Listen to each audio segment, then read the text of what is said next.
에스더 2장 5절부터 10절까지의 말씀. 제가 가진 성경으로는 구약성경 751페이지입니다. 에스더 2장 5절부터 10절까지의 말씀, 저와 여러분이 한 절씩 교도하도록 하겠습니다. 에스더 2장 5절부터 10절까지의 말씀입니다. 도성 수산에 한 유다인이 있으니 이름은 모르드게라. 그는 베냐민 자손이니 기스의 증손이요 시므이의 손자요 야일의 아들이라.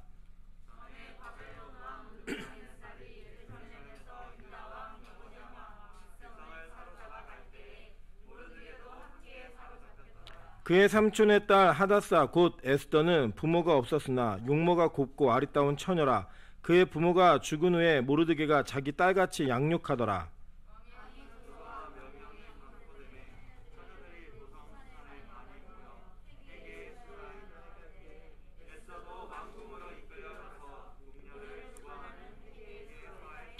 헤게가 이 처녀를 좋게 보고 은혜를 베풀어 몸을 정결하게 할 용품과 일용품을 곧 주며 또 왕궁에서 을에 주는 7 궁녀를 주고 에스더와 그 궁녀들을 후궁 아름다운 처소로 옮기더라. 에스더가 자기의 민족과 종족을 말하지 아니하니 이는 모르드게가 명령하여 말하지 말라 하였습니다. 아멘. 네, 우리 옆에 있는 분들에게, 주변에 있는 분들에게 이렇게 한번 인사드리도록 하겠습니다. 하루 종일 봤더니 조금 지겨우려고 합니다. 네, 여러분 얘기가 아니고요. 여러분이 강대상을 보시면서 하루 종일 똑같은 사람이 또 쓰니까 3부 다 들으시는 분들은 왜 지 혼자 다 하나 뭐 이런 느낌도 들으시고 여러 가지 안타까운 마음이 드실 겁니다. 제가 이제 좀 양해가 아니고 이제 설명을 좀 드리자면 그냥 기도 중에 이제 우리 교회가 여러 교회가 다 그랬죠. 코로나로 인해서 갖는 그 영적 손해들이 많이 있었던 것 같아요. 유익도 있었지만 손해들이 많이 있었던 것 같은데, 이 손해가 있었던 부분에 대한 좀 부담감을 저에게 계속 하나님이 주셔가지고, 사실 저도 전사님들이 이렇게 도와주시면, 전사님 한 분과 강사님 한 분이 도와주시면 되게 좋거든요. 좋은데 하나님이 저희한테 원하시는 그 분량이 있다라는 생각이 들어가지고 제가 당분간은 특별한 하나님의 사인이 있기 전에는 계속 오후예배까지 섬깁니다. 기도 많이 주세요. 왜냐면 제가 오늘은 1시간 못 잔 것 같아요. 그냥 왔어요. 그리고 왔는데 하나님의 은혜 가운데 졸지 않고 설교 잘할 수 있도록, 제가 예전에 신학교 때 교수님이 강의하시다가 조셔서 넘어지신 분이 있거든요. 그래서 제가 그런 일이 벌어지지 않도록 기도해 주셨으면 좋겠습니다. 지금 졸렸진 않아요. 예. 어쨌든 그렇게 해서 이제 제가 그 지난주에 우리 오후 예배 때 역전승은 짜릿하다라는 제목으로 설교했잖아요. 네, 역전승이 짜릿하긴 한데 도대체 어떻게 역전승해야 되는지에 대한 말씀을 전하기를 하나님 원하셔가지고 이 에스더서를 근거로 해서 다른 성경처럼 이렇게 한 절 한 절 가진 않아요. 가진 않지만 이 에스더서에 나와 있는 이 역전의 발판이 되었던 하나님의 역사들과 그 역사를 따라 살았던 우리의 믿음의 조상들이 어떻게 이 문제를 풀어갔는가라는 질문들과 대답들을 쭉 풀어가면서 에스더서를 좀 하려고 합니다. 그래서 당분간 에스더서가 쭉 진행될 거라서 오늘 이렇게 그림도 많이 넣고 그렇게 했거든요. 실제로 이렇게 간지 보시면, 없는 분들 빨리 갖고 오세요. 보시면 10번까지밖에 없어요. 10번까지밖에. 그래서 이 빨리 끝낼 거는 걱정하지 마시고, 하나의 은혜 가운데 우리가 에스더서를 한번 쓱 훑어보면서 역전승의 은혜를 우리 다 같이 누렸으면 좋겠다라는 기대감을 가지고 하나의 말씀 대하도록 하겠습니다. 오늘 에스더 2장 5절부터 10절까지 말씀을 가지고요, 패배를 각인해야 역전할 수 있다라는 제목으로 하나님 말씀 증거하겠습니다. 사실 이 에스더서를 이해하기 위해서는 원래는 에스라, 느헤미야 요걸 다 이해해야지만 요 내용들을 이해할 수가 있습니다. 그럼 또 이제 그거 이해하자면 스가랴, 말라기, 학개 다 해야 되거든요. 그러니까 여러분 이제 그렇게 사실 성경은 뭐 하나 배우기 시작하면 정확히 이해하려면 다 알아야 돼요. 다. 이게 실타래처럼 다 얽혀 있고 연관성이 다 있기 때문에 이게 딱 띄어서 알 수 없습니다. 그러나 저희는 또 간단하게 알 수 있는 방법도 있잖아요. 속성으로 알 수 있는 방법이 있기 때문에, 그래서 교육자들이 있는 거예요. 여러분이 다 혼자 공부하기 힘드니까 교육자들이 공부해놓고 알아듣기 쉽게 딱 요약해서 전달하는 그런 교육자들이 있는 겁니다. 사실 뭐 쉬운 것도 어렵게 전달하는 저 같은 교육자도 있어서 좀 괴롭긴 하시겠지만, 이 내용들을 딱 읽으시면서 적어도 이런 흐름 속에서 이런 내용들이 있구나 라는 것 정도로 이해하셔야 그 뒤에 사건들과 계속 이어져가는 말씀들이 여러분에게 은혜가 될 수 있다고 생각을 합니다. 그래서 제가 오늘 지도 많이 넣었어요. 많이 넣었는데 이거는 성경의 역사가 아니고 세속의 역사가 성경에 어떻게 연결되는지 설명을 좀 드리려고 합니다. 원래 이 에스더는 그 페르시아의 황후죠. 페르시아. 네, 페르시아가 성경에는 뭐라고 쓰였냐면 바사라고 쓰였어요. 바사.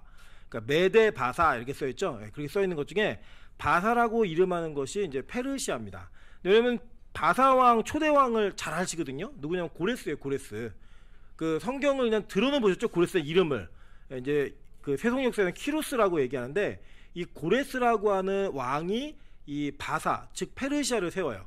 그 페르시아를 세워가지고 그 페르시아의 왕들이 계속 이어져 내려오는 가운데 여러분이 오늘 보고 있는 이 에스더의 남편이 아하수에로 왕이에요. 근데 이 아하수에로의 왕의 아버지가 누구냐면 다리우스 왕이에요. 형님 다리오라고 얘기해요. 다리오. 이 다리우스가 누구냐면 여러분이 잘은 모르시지만 이 왕에 관련된 아주 중요한 전투의 사건 하나는 들으셨어요. 뭐냐면 마라톤 전투입니다. 예, 마라톤 전투. 이게 오늘 본문에 보시면 아니 그 간지에 보시면 이 간지 첫 번째, 그러니까 맨 좌측에 위에 있는 상단에 있는 그림이 이제 페르시아하고 그리스하고 전쟁한 1차전 전쟁을 제가 소개하는 거예요. 이제 내용을 간단히 설명을 드리면 이 페르시아라는 나라는 이미 아시아 제국, 그러니까 인도랑 접하는 국경 지역까지를 포함해 가지고 아시아 정복을 끝냈습니다. 이집트까지도 다 끝냈어요. 다 끝내고 이게 있는데 여기 페르시아라고 빨간 글씨 써 있잖아요. 그 밑에 딱 보시면 이오니아라고 하는 글씨가 보이실 거예요. 조그맣게 보이시나요? 네, 그리고 그 위에 이오니아 있죠? 이 이오니아 지역에 이제 그 아리스토고레스라는 사람이 그 반란을 일으켜요. 독립하겠다고. 근데 누구랑 손을 잡냐면 이 그리스 아덴하고 손을 잡습니다. 아테네라고 손을 잡죠. 이 손을 잡아가지고 반란을 일으키니까 이 페르시아 왕이었던 다리우스가 정리를 해요. 그 반란을 다 진압을 합니다. 진압을 하는데 아니 저 건너편에 있는 그 아덴, 그리스에 있는 아덴이라는 도시국가가 이 반란을 도와준 거예요. 막 무기도 갖다 주고 돈도 주고 막 이러면서 너네 잘해봐, 이겨봐, 막 이렇게 도와주니까 열받아갖고 너 그리스 손 좀 봐야겠네. 그래갖고 이 다리우스가 군대를 이끌고 이 그리스로 이제 침략을 합니다. 침략을 해갖고 쭉 지나가는데 이 그리스에서 여러 도시들을 점령을 하다가 이 마라톤이라고 하는 지역, 그 해변가인데 되게 넓은 평지예요. 근데 이 그리스 군대는 되게 중무장을 하고요. 이 페르시아 군대는 경무장을 했습니다. 주로. 그래서 이제 평지에서 싸우는 게 유리하다 그래갖고 빨리 가갖고 이제 마라톤에 약 2만 명의 병력이 딱 가요. 가니까 이제 그리스에서는 고민하다가 이 밀리티아스라고 하는 이 장군이 16,000명 정도를 이끌고 이 군대를 10,000명 정도를 이끌고 이 군대를 맞으러 나갑니다. 나갔는데 이제 마라톤에 있다 보니까 쟤네들 군대 나온 거 보니까 이거 좀 군대를 옮겨갖고 아테네를 바로 치면은 금방 이겠네라고 군사를 빼고 있는 도중에 이 군대가 좀 줄어드니까 이 밀리티아스가 밀어붙여요. 그래 밀어붙여갖고 여기서 약 6,400명 정도가 죽습니다. 근데 그리스의 군사는 200명이 안 죽어요. 그러니까 어마어마한 대승리를 거두죠. 그러고 난 다음에 이 군대를 좀 뺐잖아요. 빼니까 야 우리 본거지를 칠 수 있으니까 빨리 가서 소식을 전해. 그래가지고 이 병사 하나가 달려가가지고 우리가 이겼다. 그리고 너네 준비해. 이 얘기를 하려고 뛰어간 게 마라톤 경기의 시조가 된 거예요. 42.19km 뛰는 거예요. 그래서 이제 여기서 대패를 하고 다리우스가 돌아가요. 다시 페르시아로. 그런데 이제 돌아가갖고 2년 있다 죽습니다. 죽으면서 아들한테 뭐라 그러겠어요? 아비의 원수를 갚아도 이러면서 딱 죽은 거죠. 예. 그러니까 이제 이 아들이었던 사람이 누구냐면 크세르크세스예요. 여기 보시면은 제가 지도 밑에 보면은 마라톤 전쟁을 이렇게 그려놨죠. 여기 이제 주황 색깔의 페르시아 군대고 이 아테네 군대가 연합군이에요. 이거는 그리스 연합군대가 이렇게 점령을 했고 실제 그 전쟁의 모형들을 나타났는데 이게 양쪽으로 해갖고 이렇게 딱 치고 들어가는 이 전략을 이 사람이 제일 먼저 썼대요. 예, 그 고고학적으로는 그 얘기하더라고요. 그래서 이 그리스 페르시아 전쟁이 이제 1차전은 그리스가 극적으로 승리하는 걸로 이깁니다. 그러고 난 다음에 이제 10년 뒤에 이 크세르크세스 아들이 칼을 갈고 가다가 이제 자기들은 100만이라고 얘기해요. 100만 얘기하는데 100만은 좀 안 되는 것 같고 어마어마한 군대를 이끌고 넘어갑니다. 넘어가는데 이 넘어갈 때 그때 당시 기록에 의하면 배가 약 1240척이 넘게 준비가 되고 건너갔대요. 건너가는데 몬스터급 폭풍을 만나가지고 그 중에 약 300척 정도를 잃어버립니다. 그리고 약 800에서 900척 정도 되는 사이에 배가만 남고 거기에 탄 군사가 다 죽어요. 그냥 싸워보지도 못하고.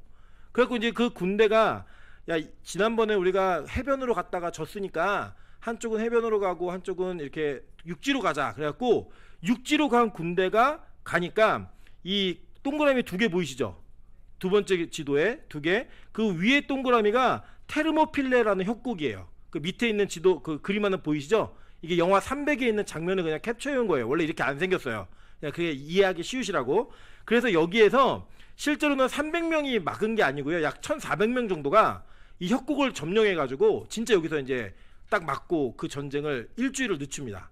그런데 여기서 원래 육군을 막고 해군은 다른 데서 맞자 이랬는데 이 육군이 뚫려버리는 바람에 금방 뚫려버려요. 뚫리는 바람에 얘네가 다 버리고 다 비우고 이 살라미스라고 하는 살라미 섬으로 도망가요.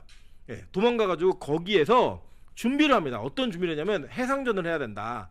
그래서 이제 이 페르시아 군대가 이게 이 되게 많은 그 배를 이끌고 들어가는 거예요. 그게 이제 바로 셋째 단에 있는 살라미스 해전 전쟁이에요. 그 전쟁에서 지금 우리 여기 뭐 생각하면 되시냐면 명량 보셨죠? 명량. 예, 좁은 통로로 들어가가지고 거기서 일본 배들이 서로 막 부딪히고 이렇게 하는데 그때 당시 아테네 배는 이 굉장히 견고하고 이게 그 어뢰처럼 날씬한 배들이어갖고 이 다른 배들 옆구리를 찔러갖고 무너뜨리는 그런 전략을 썼거든요. 그래서 여기서 이 페르시아의 거의 모든 배들을 다 그 납포하거나 침몰시켜 버립니다. 그리고 이제 크세르크세스가 이 전쟁에 지고 장수 하나 남겨놓고 다시 본국으로 가요. 가가지고 시작되는 장면이 에스더 1장인 거예요. 예. 그 에스더 1장이 그렇게 시작이 되는 겁니다. 그래서 이제 에스더 1장에 보면은 이 크세르크세스 아하수에로가 이렇게 갔다 와가지고 아직 그래도 대륙 즉 아시아 대륙은 다 점령하고 있었거든요. 그러니까 자기의 그 밖에서 전쟁을 지고 와가지고 열받으니까 야 원래 우리 있는 것 같고 놀고 먹고 기분이나 한번 내서 기분 전환하자 이래가지고 잔치를 막 벌이는 거예요. 어마어마한 잔치를 벌여가지고 계속 막 술 마시고 놀고 이러면서 그 법도에 맡기게 놀다가 이제 자기 왕후를 자랑하고 싶은 거예요. 자랑하고 싶었는데 이게 많은 그 시리아 문명을 연구하는 학자들이 고고학자들이 얘기하는 건 이때 나오라고 얘기할 때 왕후의 관만 쓰고 나체로 나와라 이 요구를 했다는 거예요.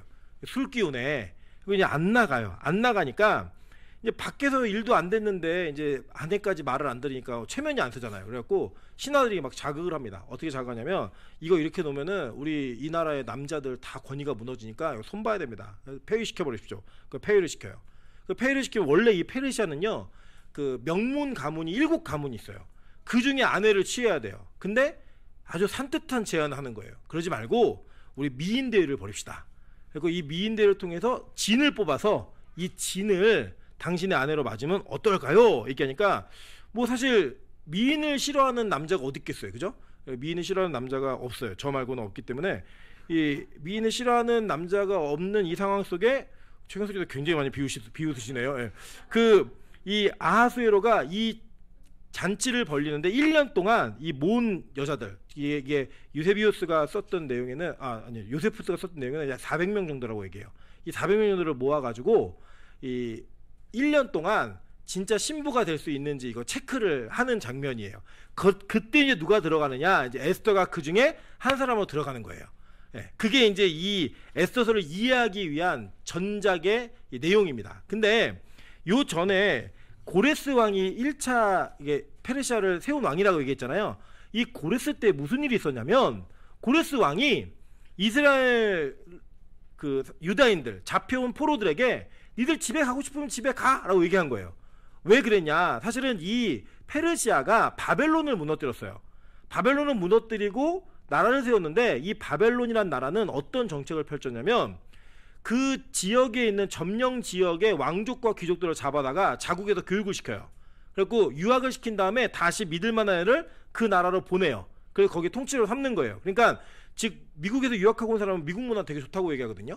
뭐 프랑스에서 유학하면 프랑스 좋다고 그러고 막 이런 사람들이 대부분이에요. 그러니까 그런 식으로 자기 친 바벨론화 정책을 펼쳤는데 이제 페르시아가 보니까 그렇게 해가지고는 이게 유지가 안 되겠는 거예요. 왜냐하면 이 나라가 워낙 컸잖아요. 바벨론이 워낙 컸는데 이 나라가 다 통치가 안 되니까 각자 너희들 조공 바치고 우리 군사 필요할 때 군사 내주고 그렇게 하면서 연합국 형태로 좀 한번 해보면 어떨까라고 얘기하면서 강력한 군사는 소유하고 이때 자기 페르시아라는 본국이 이 사람들에게 거의 자유를 다 준 거예요. 심지어는 이스라엘 백성들에게도 너네 집에 가고 싶지? 그럼 집으로 가. 그래서 집에 보내준 거예요. 그래서 이제 돌아온 사람들이 누구냐? 수룹바벨과 약 5만 명에 가까운 4만 몇천 명이 짐 끌고 이렇게 오는 거예요. 그래서 그때 와가지고 지은 게 뭐냐? 성전을 지은 거예요. 근데 이 성전을 짓다가 성전을 짓고 있는데 그걸 시기한 사람들이 야 쟤네 성벽 짓는데요 이렇게 거짓말을 했어요. 보고를. 그러니까 그만 줘! 라고 얘기해갖고 이제 성전을 짓다가 그 성전이 멈춘 거예요. 멈추니까 쓰레기 더미에 성전을 짓다가 멈추고 자기들 살아야 되니까 자기들 집을 막 짓기 시작한 거예요. 그 짓기 시작할 때 하나님이 학개하고 스가랴 보내갖고 야 니들 편벽한 집 너희들 집은 그렇게 꾸미면서 왜 하나님의 전이 이렇게 망가져 있는 거 아직 짓다 마는 거를 왜 가만히 두고 있느냐라고 해가지고 그들이 예언을 하니까 백성들의 마음이 흥분해가지고 그래 우리 성전 다시 지어야지 그 다시 짓는 거예요. 그 장면이 있고 나서 그리고 에스더 사건이 있는 거예요. 그 뒤에 이제 왕들이 죽고 그 다음에 이제 아하스웨로가 왕이 된 겁니다. 이해되세요? 네, 못하셨어도 괜찮습니다. 어쨌든 뭐 계속 배우실 거니까요. 예, 걱정하지 마시고 그래 내 머리가 돌이면 새기면 된다. 저도 하도 하다 보니까 새긴 거지 머리가 좋아서 이런 게 아니에요.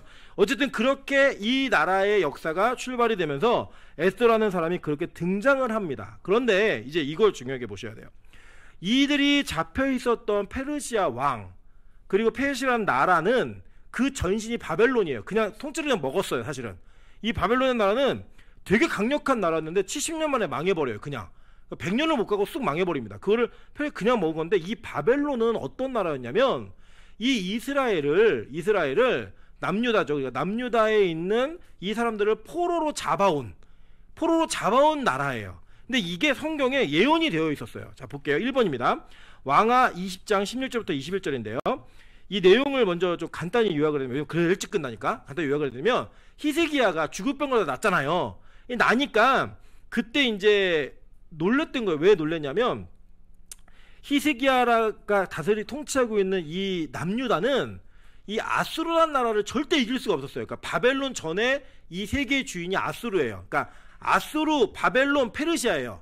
근데 이 아수르가 너무나 강력한 나라였는데 한 줌도 안 되는 히스기야라는 나라가 이 아수르의 별동부대 16만 5천 명 이겨버린 거예요. 18만 5천을. 그러니까 전 세계가 깜짝 놀란 거예요. 한번 얘기하면 우리나라의 일개 사단이 미국 전체 부대를 이긴 거나 마찬가지였던 빅뉴스였어요. 그러니까 이제 바벨론이 신흥 강국이에요. 아수르를 무너뜨리고자 하는. 그래서 사신을 보낸 거예요. 축하하는 척하면서.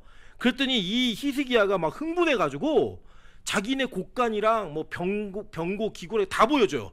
우리 다 구경했더니 얘네가 이제 안 거예요. 아, 뭐가 신무게가 있는 게 아니라 이제 운으로 이겼구나.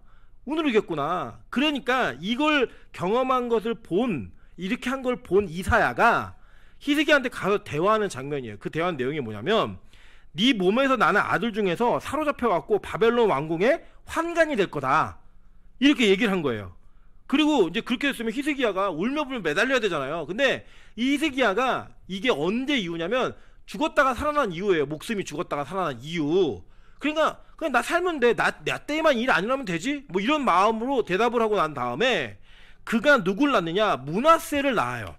네, 므낫세는 히스기야 아들. 그러니까 원래 하나님이 히스기야를 죽일 계획은 없었어요. 왜냐면 그냥 죽었으면 므낫세가 태어나질 않아요. 네, 그래서 이제 이 므낫세라는 아들이 나와서 이 장면이 끝납니다. 끝나는데 이제 왜 제가 이걸 여기서부터 점검에 들어가냐면 이 예언이 그대로 이루어지는 장면이 그 뒤에 계속 나오는 거예요. 자, 2번 한번 보실게요. 왕하 24장 1절부터 4절입니다. 여호와김 시대에 바벨론의 왕 느부갓네살이 올라오매 여호와김이 3년간 섬기다가 돌아서 그를 배반하였더니 여호와께서 그의 종 선지자들을 통하여 하신 말씀과 같이 갈대아의 부대와 아람의 부대와 모압의 부대 암몬 자손의 부대를 여호와 김에게로 보내 유다를 쳐 멸하라 하시니 이 일이 유다에 임함은 자 뒤에 보세요. 이는 므낫세에 지은 모든 죄 때문이며 라고 얘기하는 거예요. 히스기야가 그 얘기를 듣고도 회개자로 나간 게 아니라 어이구 내 새끼 이러면서 기른 그 아이가 그 죄악의 죄를 범하는 거예요. 실제로는 이 전승에 의하면 이 므낫세가 이사야를 톱으로 켜 죽였다라고 얘기를 해요. 성경 찍고 이랬던 왕이에요.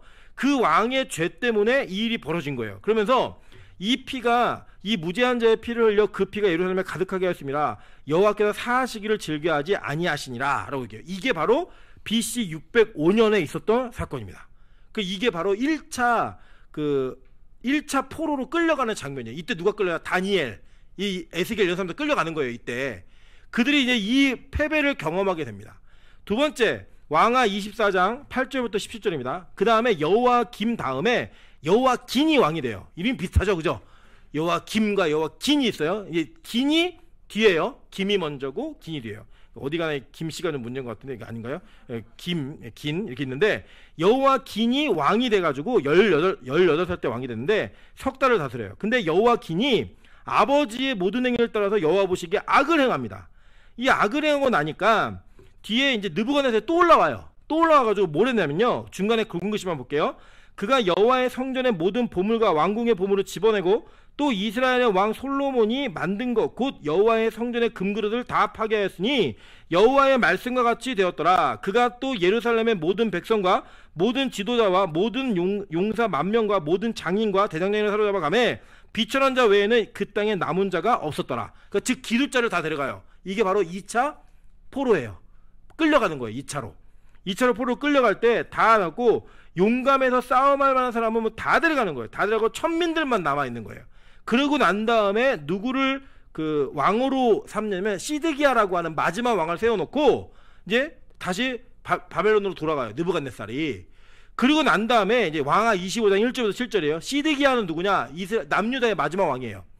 지금 여러분 마지막 끝을 보고 계신 거예요. 마지막 왕이었던 이 시드기야가 자꾸 이제 애굽이랑 친하게 지내면서 바벨론을 배반하려고 하니까 느부갓네살이 군대를 거느리고 와요.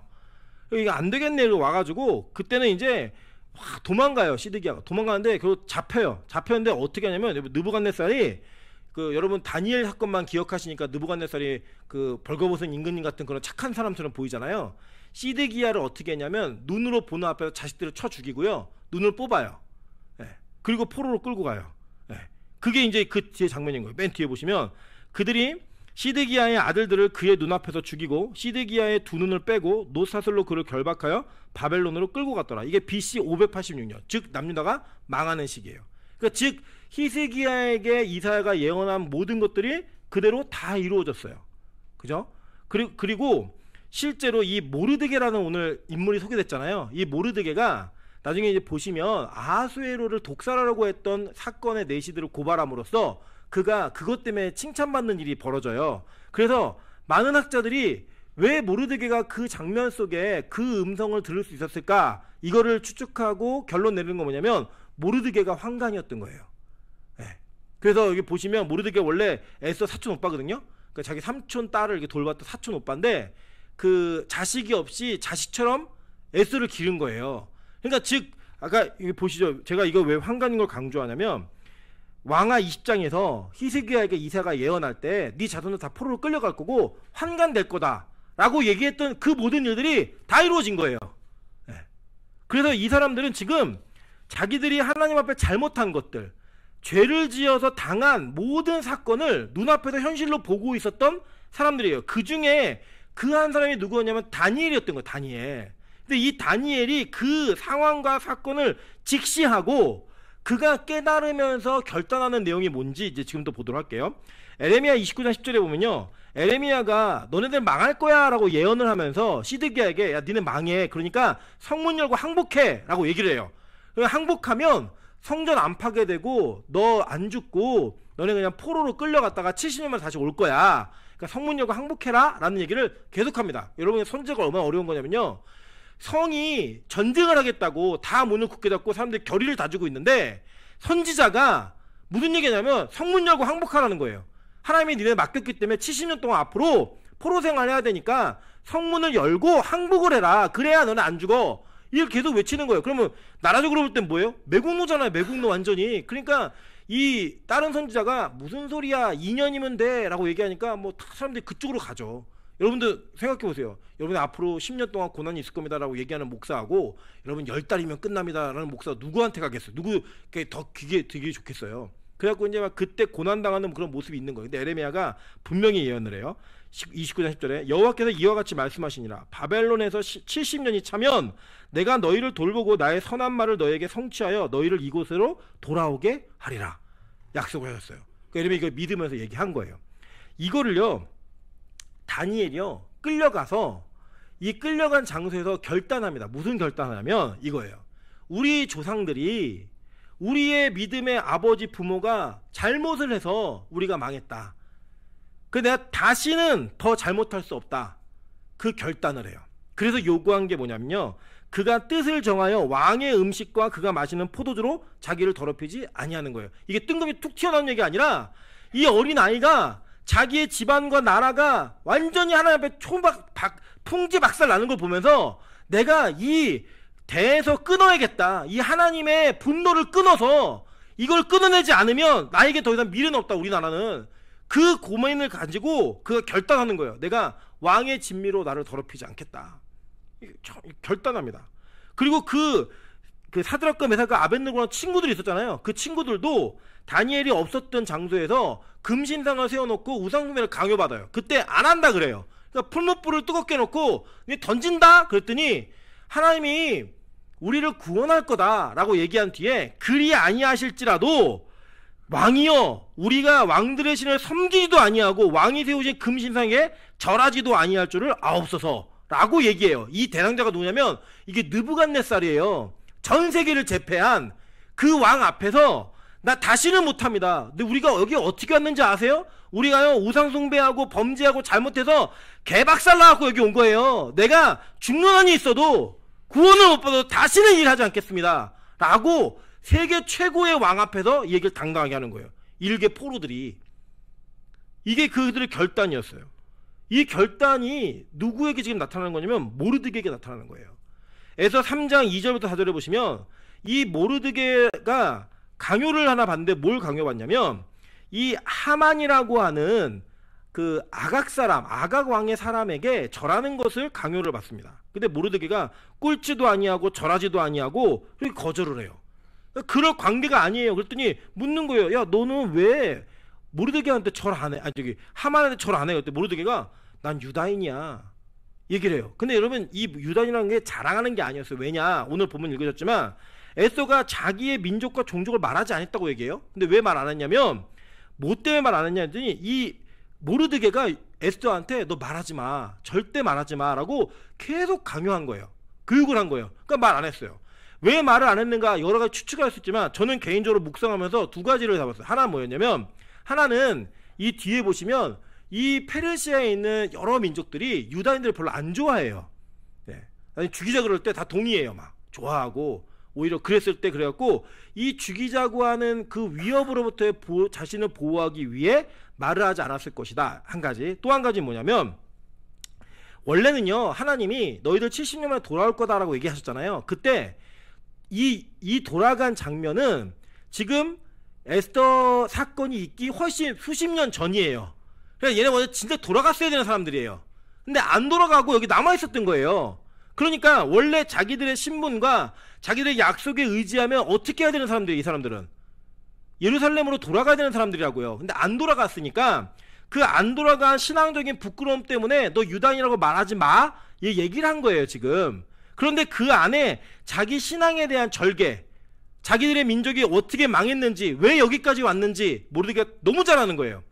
이 너무 잘 아니까 자기들이 다시금 이 세상의 권력 앞에 무릎 꿇고 절할 수 없다라고 결단을 하고 지금 다니엘과 사드락과 메삭과 아벳느고 같은 그런 마음으로 모르드게가 그 하만이라고 하는 왕의 신하에게 절을 하지 않는 거예요. 이 상황이. 여러분 왜냐? 제가 아까 얘기했지만요. 이 모르드게가 만약에 환관이었다면 그 가능성이 농후하거든요. 환관이었다면 이거는 모르드게가 가져야 되는 충격적인 사건이에요. 왜 충격적인 사건이야? 이걸 보시면 돼요. 하나님께서 아브라함에게 언약을 주시면서 그 언약의 징표로 할례라고 하는 이스라엘 백성들만의 종교적인 축복을 몸에 새겨 넣으셨어요. 그죠? 그 몸에 새겨 넣은 할례가 그들에게는 내가 언약의 백성이라고 하는 자부심이었고 자기의 정체성과 자기가 어떤 사람인지를 증명해내는 하나의 브로치와 같은 영광스러움이었다고요. 그 영광스러움이 남자의 성기 끝에 새겨지는 그 성기가 이 성기가 외부의 힘, 즉 이방인들의 세력에 의해서 잘려지게 된 거예요. 자기들의 범죄로 인해. 그러니까 자기 몸에 자기의 언약의 그 생채기가 나는 언약이 무너져 있고 언약의 백성의 주인공이라고 하는 것에 생채기가 나 있는 그 몸의 흔적이 자기에게 있으니까 그 흔적을 바라볼 때마다 내가 다시는 더 이상은 실패하고 무너져서 죄를 짓지 않겠다. 이것보다 더한 것들을 내 자손과 후손들에게 돌려주지 않아야겠다라는 결단을 가지고 지금 이 전쟁을 해나가고 있는 거라고요.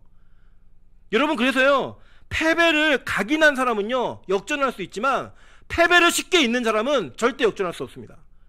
보면요, 제가 이제 목사답지 않게 좋아하는 게임 중에 하나가 UFC 이런 거 좋아하거든요. 막 때리고, 저는 그걸 보고 있으면 저도 막 이게 아드레날린이 막 올라와가지고 어느새 저도 힘을 주고 있고 막 이래요. 그 게임이 끝나면 저도 막 피곤해요. 그 정도로 제가 열심히 봅니다. 이게 보는 장면 속에 보면요, 리벤지전이라는 게 있어요. 일단 한 번 했는데 진 사람들이 다시 승부를 볼 때는 승률이 30%가 안 돼요.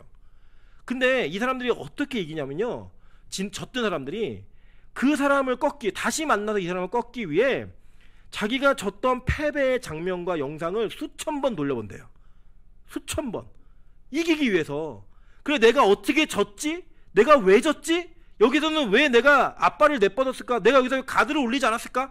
이 훈련을 계속하면서 자기의 패배를 각인한 상태에서 아주 긴장된 각인됨과 자기가 이 사람을 이길 수 있다는 자신감을 가지고 올라가도 승률이 30%라는 거예요. 30%.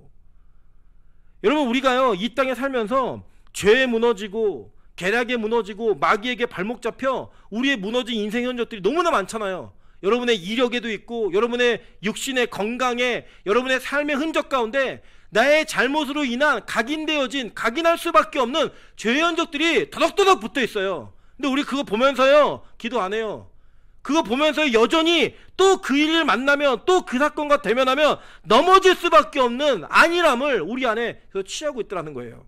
그런데 누가 그랬어요? 다니엘도, 사드락과 메삭과 아벳느고도, 모르드게도 그들이 결단한 건 뭐냐면 우리가 다시 똑같은 실수를 반복할 수 없다라고 하는 그 패배를 자기들의 신앙과 자기들의 삶에 각인함으로써 어떤 상황이 되더라도 내가 다시 실패하지 않는다. 내가 죽는 한이 있어도 여기서 물러서지 않는다라는 결단을 한 거예요.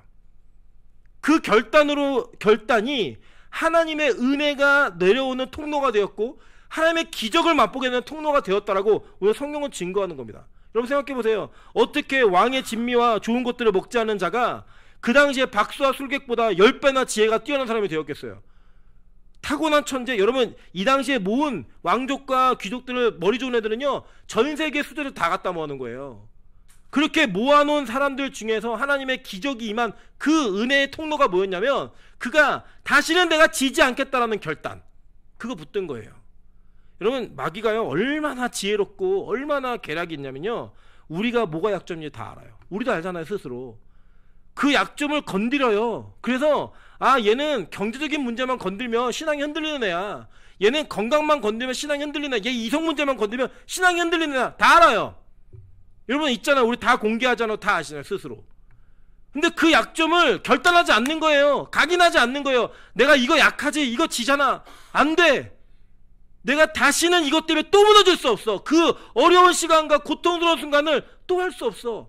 이걸 각인하지 않으니까요 또 방비하지 않다가 넘어지는 거예요. 또 무너지는 거예요. 또 박살나는 거예요. 그 연속이 계속되고 있는 겁니다. 그래서 여러분, 역전승은요 접은 사람, 그리고 그 짐은, 그 패배를 각인한 사람만이 역전의 짜릿함을 누릴 수 있는 거예요.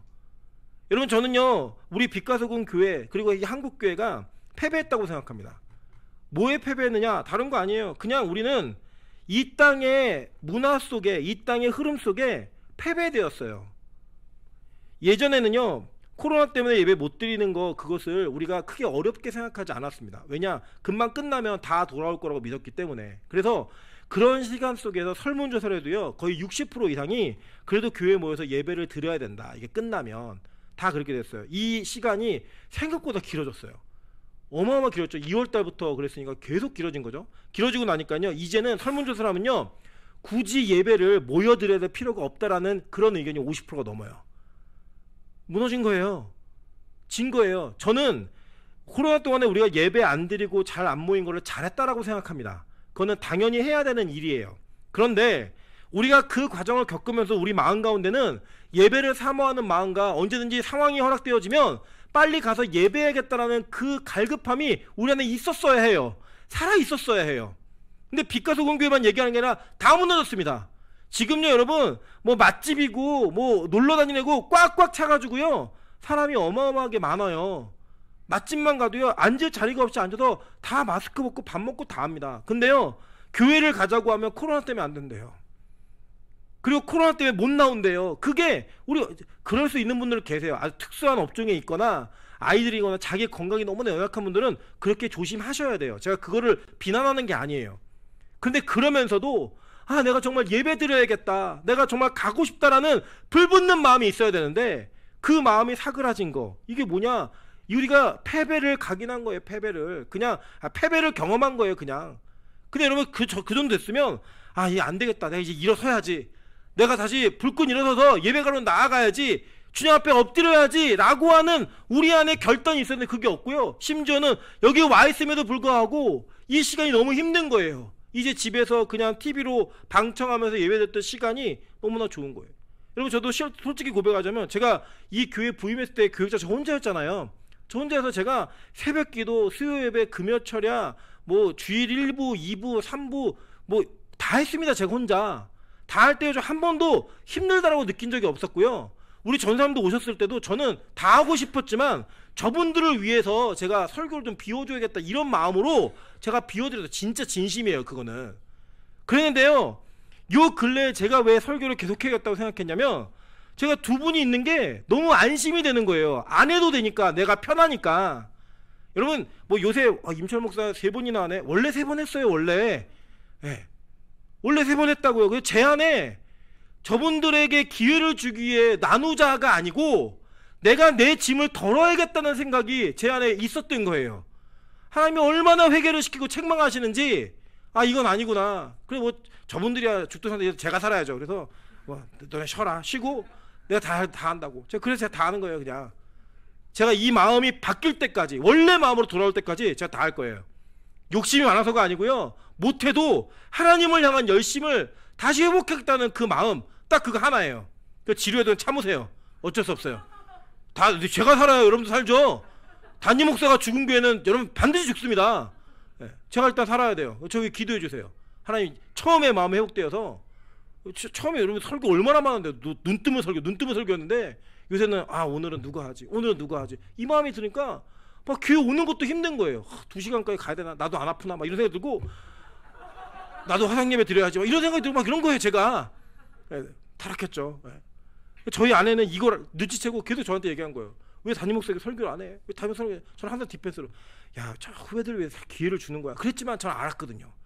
알았어요. 근데 지난주에 딱 사인하는 거예요. 우리 노전사님이 그럴 사람이 아닌데 설교 준비를 다 해놓고 저한테 본문 안 보낸 거예요. 그 주일날 주보에 나가야 되는데, 새벽에 주보를 만드는데 새벽 4시에 깨울 수도 없고, 5시였죠. 새벽 5시 깨울 수도 없고, 그래, 그럼 내가 해야겠다. 제가 하면서 느낀 거예요. 아, 이건 사인이구나. 내가 해야 되는 사인이구나. 근데 우리 이강도 선생님 계속 아프고, 이것 때문에 아픈 건지 저 때문에 아픈 건지 모르겠지만 하여간 아픈 거예요. 잘 아팠어요. 쉬는 김에 쉬어요. 이제 뭐 신혼여행 없으니까, 이제 다 빼먹었으니까 그냥 교회에서 결혼하고 그날 출근하면 되니까. 어쨌든 그렇게 하나님의 은혜 가운데 하나님이 저에게 분명한 사인을 주신 거예요. 다시 회복하라고. 그리고 여러분, 이 역전 시리즈로 우리 계속 나갈 거예요. 역전 시리즈로. 여러분의 인생에 지금 이 코로나 기간 동안 실패한 거 있으시죠? 하나님과의 관계가 무너지고, 교제가 무너지고, 그 친밀감이 무너짐으로 인해 여러분 삶 가운데 무너진 부분이 있을 거예요. 그거 인정하세요. 인정해서, 아, 내가 졌구나, 내가 패배했구나, 그래서 망하겠구나. 지금 페르시아와 그리스가 어마어마한 전쟁을 벌이고 있는 그 소용돌이 안에 이 패배한 이스라엘 이 잔병들, 패잔병들이 그거 지켜보고 있는 거예요. 그냥 원래는 그들이 이 역사의 주인공이어야 됐고, 하나님의 축복과 은혜를 누리면서 그들 위에서, 그들을 초월해서 살아야 되는 그 존재가 그들의 그 전쟁의 운명에 맡겨져서 자기들의 운명이 왔다 갔다 하는 그런 존재로 전락해버린 거예요. 이방인에게 끌려가서 환관이 되어지고, 이방인들에게 포로가 되어지고, 비천한 자들만 남아서 그 땅에서 빌어먹지 않으면 안 되는, 자기들의 신분을 숨겨야 하는 부끄러움을 가지고 있는 그런 모습 속에 돌아가지도 못하고 그 땅에 남아서 이러지도 저러지도 못했던 그들의 패배 가운데 죽음의 칼날이 그들 목 앞까지 온 거예요. 불임절라 너네 다 죽어. 그때 이 장면을 역전해낸 게 바로 모르드게 에스더인 거예요. 저는 우리 빛가서 공교회 이런 역사가 벌어졌으면 좋겠습니다. 기도로 다시 역전하는 은혜. 모르드게 에스더가 뭐 했는지 아세요? 처음에는 에스더가 지금 안 돼요. 지금 왕한테 가면 다 죽어요. 다 죽어요. 얘기하니까요. 모르드게 뭐라면 그래. 하나님이 우리를 어떤 방법으로 우리 구원할 거야. 너는 거기에 끝나지는 거다. 넌 없어. 그랬더니 정신 차려요. 나 지금도 내 금식 3일 하니까 당신도 사람마다 금식하라고. 금식하며 기도합니다. 기도하고 왕 앞에 나가는 거예요. 그런 절체절명의 상황 속에 기도했어요. 여러분 이 에스더가 왕한테 갈 때까지 왕이요 에스더를 3개월간 안 찾았어요. 여러분 남편이 부인을 3개월 동안 안 찾으면 이미 여자로서 끝난 거예요. 이 여자는 아니에요?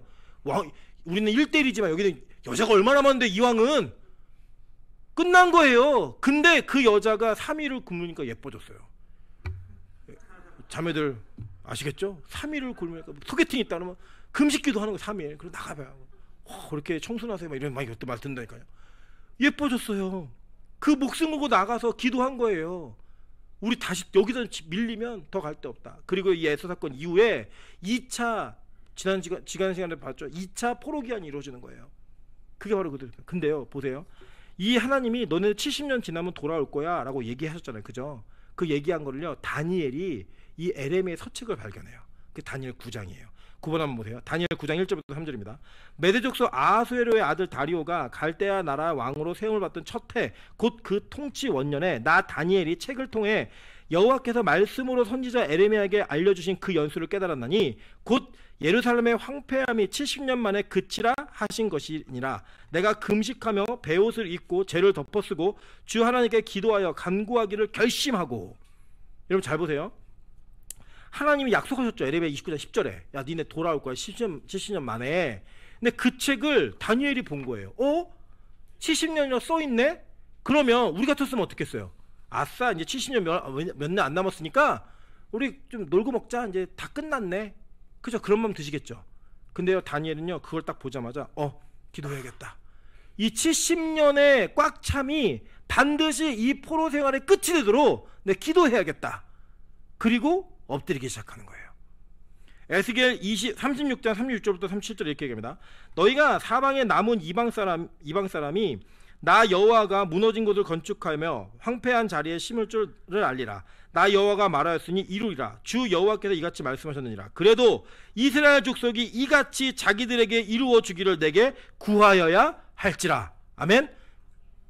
그냥 말씀했다고 다 되는 게 아니라 기도를 해야 이 일이 벌어진다는 거예요. 그래서 그 일이 벌어지고 나면 마지막에 그리한즉 그들이 나를 여호와인 줄을 알리라 하셨느니라 라고 얘기하잖아요. 그죠? 여러분 이거를요 잘 이해하세요. 이 전체적인 하나님의 성품과 모든 것들을 고려해서 볼 때 막 기도하면은 그 일이 이루어지는 게 아니라 하나님의 때가 되면요 그 사람을 기독케 하세요. 하나님의 때가 차면 기도할 마음을 막 불어넣어 주신다고요.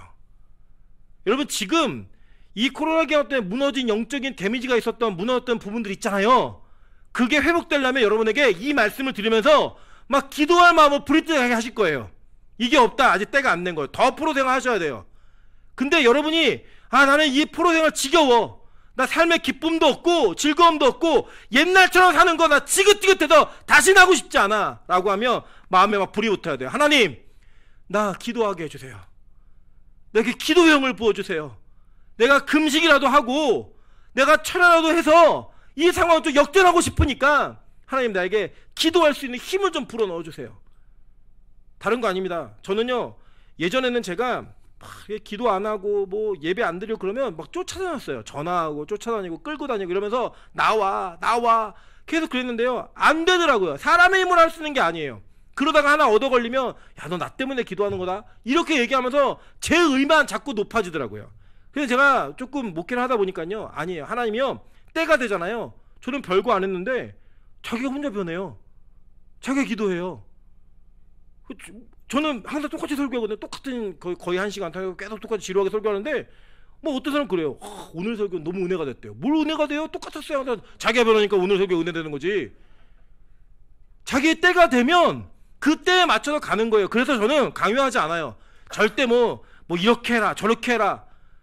가끔 누가 그런 부탁하대요 저한테. 자기가 정신 못 차리면 자기 머리 끄들고 때려서라도 자기를 말려달래요. 그럼 제가 그래요. 내가 머리 끄들고 때려서 너 더 변할 거, 더 안 변할 거라고. 그게 핑계가 삼아갖고. 사람은 몰라요. 근데요 하나님이 우리가 이 교회를 변하게 하시려면 교회를 위해 기도할 마음을 주실 거예요. 여러분 예배를 다시 회복시키시려면 예배를 회복시키고자 하는 마음을 여러분에게 부어주실 거예요. 그 저는 이 교회가 다시 기도의 자리를 회복하길 바라요. 다시 부르짖으며 주님 앞에 나오길 바랍니다. 그래야 우리 역전할 수 있어요. 여러분 졌다라는 걸 인정하세요. 아, 내가 졌구나. 내가 건강의 염려증에 사로잡혔고 경제적 염려증에 사로잡혔고 내가 상황적 어려움에 사로잡혀서 예배의 자리를 잃어버렸구나. 기도의 자리가 무너졌구나. 헌신의 자리가 희생의 자리가 무너졌구나 라고 하는 그걸 빨리 깨달아서 붙드세요. 하나님, 내가 다시 이것 때문에 무너지지 않습니다. 내 인생에 이거는 내가 절대 무너지지 않겠습니다 라는 결단을 세워야 하나님이 우리에게 기도케 하시고 그 기도를 통해 일하신다니까요. 그걸 믿으셔야 돼요. 다시 기도의 자리로 돌아오십시오. 다시 무릎을 펴지 않는, 우리는 다 좋아져도요 무릎을 피지 않는 교회였으면 좋겠어요. 제가 진짜 하고 싶은 건, 제가 이게 코로나만 아니면 부흥회 한번 하고 의자 다 밀어놓고 바닥에 무릎 꿇고 앉아서 기도하고 이런 좀 집회를 좀 하고 싶은 마음이 막 있어요. 기도해 주세요. 이게 막 불 붙으면 할 수도 있으니까. 기도해 주세요. 그리고 진짜 기도하는 모습으로 주님 앞에 나아가는 그런 모습이 회복되어져야 됩니다. 진짜로요. 제가 앞으로 몇 주, 얼마가 될지 모르겠지만 몇 주간에 걸쳐서 이 역전 시리즈를 주일 오후 때만 할 거예요. 오후 때 오실 때 내가 오후 때는 목 쉬도록 기도하고 간다. 이 마음 갖고 오세요. 그래서 하나님, 내가 그동안 못 채웠던 기도의 분량들, 내가 무너졌던 기도의 자리를 다시 회복할 수 있도록 이 시간을 좀 귀하게 활용해달라고, 내 마음에 좀 풀을 붙여달라고, 그렇게 여러분 고백할 수 있는 저 여러분 되시길 주님의 이름으로 축원합니다. 같이 한번 찬양으로 기도하면서 기도의 자리로 나아가도록 하겠습니다.